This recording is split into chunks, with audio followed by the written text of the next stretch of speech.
cuma dia cakap suara dia slow.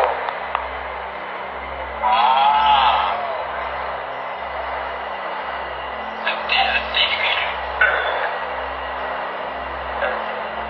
Siapa ni? Nyak?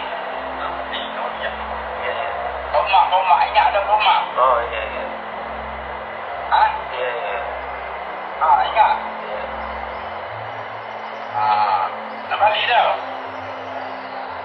Balik ya? Pomak dia ambil kan? Boleh. Pomak dia ambil kan? Betul tak? Boleh, Pomak dia boleh. ambil balik kan? Macam hari lama tu. Berapa tahun tu?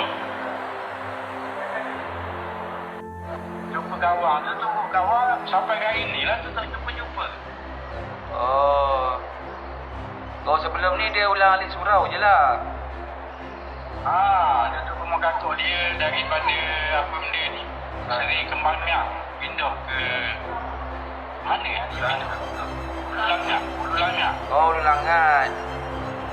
Sekarang ni kakak dia tu ada kat Ulu Langat. Abang adik dia ada dekat ni Bangi.